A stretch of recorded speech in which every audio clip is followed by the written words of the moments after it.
ഈയൊരു കാഴ്ച ഇരട്ടി താലൂക്ക് ആശുപത്രി മാതൃശിശു വാർഡിൻ്റെ മരുന്ന് വാങ്ങുവാൻ ആളുകൾ കാത്തിരിക്കുന്ന സ്ഥലത്തു നിന്നുമുള്ളതാണ്. തെരുവുനായ പ്രസവിച്ച് കുഞ്ഞുങ്ങൾക്ക് മുലയൂട്ടുന്ന ദൃശ്യങ്ങളാണിത്. നമ്മളിപ്പോൾ രാവിലെ വന്ന് അതിൻ്റെ തീട്ടവും മുട്ടെല്ലാം എടുക്കലും തുടക്കലും എല്ലാം ആണ് ഭയങ്കര ശല്യമാണ്. കൗണ്ടറിൻ്റെ മുമ്പിലാണ് ഭയങ്കര ശല്യമായിട്ട് രാത്രിക്ക് വന്ന് കിടക്കുന്നത്. അതെല്ലാം ക്ലീനാക്കലും എല്ലാം കഴിഞ്ഞ് നമ്മളിപ്പോൾ പട്ടിയെല്ലാം പ്രസവിച്ചിട്ടുണ്ടോ?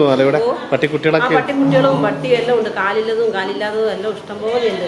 രാവിലെ വന്ന് നമുക്ക് അതാണ് അരമണിക്കൂർ മേലെ പണി. അതാണ് പട്ടീൻ്റെ തീട്ടം കോരലും ആ മൂത്രം എല്ലാം വൃത്തിയാക്കലെല്ലാം. അത് കഴിഞ്ഞതിന് ശേഷം ബാക്കി എടുക്കാൻ പറ്റും.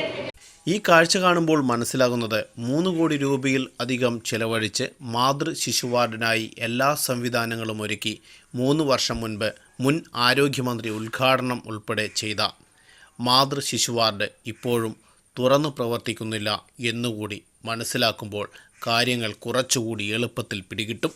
അതാണ് നമ്മുടെ സർക്കാർ സംവിധാനം. ആധുനിക സൗകര്യങ്ങളോടെ പൂർത്തിയാക്കിയ പ്രസവമുറി, ഓപ്പറേഷൻ മുറി, തീവ്രപരിചരണ യൂണിറ്റ്, നവജാത ശിശു ICU, സ്ത്രീകൾക്കും കുട്ടികൾക്കുമുള്ള വാർഡുകൾ എന്നിവയെല്ലാം ഒരുക്കിയിട്ട് 3 വർഷം കഴിഞ്ഞു. ഗൈനക്കോളജി വിഭാഗത്തിൽ മാത്രം 50 പേരെ കിടത്തി ചികിത്സിക്കുവാനുള്ള സൗകര്യങ്ങളുമുണ്ട്. നേരത്തെ മേഖലയിൽ ഏറ്റവും കൂടുതൽ പ്രസവ അനുബന്ധ ചികിത്സ നടന്ന ആശുപത്രിയായിരുന്നു ഇരട്ടി പ്രൈമറി ഹെൽത്ത് സെൻറ്റർ. സൗകര്യങ്ങൾ തീരെ ഇല്ലാത്ത അക്കാലത്ത് പോലും ഗൈനക്കോളജി വിഭാഗം നന്നായി പ്രവർത്തിച്ചിരുന്നു. എന്നാൽ ഇടയ്ക്ക് ഒരു പ്രതിഷേധങ്ങളൊക്കെ ഉണ്ടായപ്പോൾ ഗൈനക്കോളജി വിഭാഗം തുറന്നു പ്രവർത്തിച്ചെങ്കിലും ഇപ്പോൾ എല്ലാം നിശ്ചലം. മുറ്റത്തെ ഇൻ്റർലോക്കിൻ്റെ കാര്യം ഇനി ഞങ്ങൾ പറയില്ല.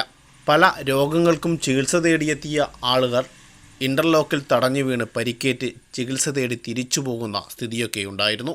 ഇപ്പോഴും അത് തുടരുന്നു. എന്നാൽ ഇനി ആരും പേടിക്കേണ്ട. ഇതിന് തൊട്ടടുത്തായി 68 കോടി രൂപ ചെലവിൽ സൂപ്പർ സ്പെഷ്യാലിറ്റി കോംപ്ലക്സും വരുന്നുണ്ട്. അതിൻ്റെ നിർമ്മാണ പ്രവർത്തനങ്ങളും ആരംഭിച്ചിട്ടൊക്കെയുണ്ട്. ഇതിനെങ്കിലും മാതൃശിശു വാർഡിൻ്റെ ഗതി ഇല്ലാതിരിക്കട്ടെ. ന്യൂസ് ബ്യൂറോ, ഇരട്ടി.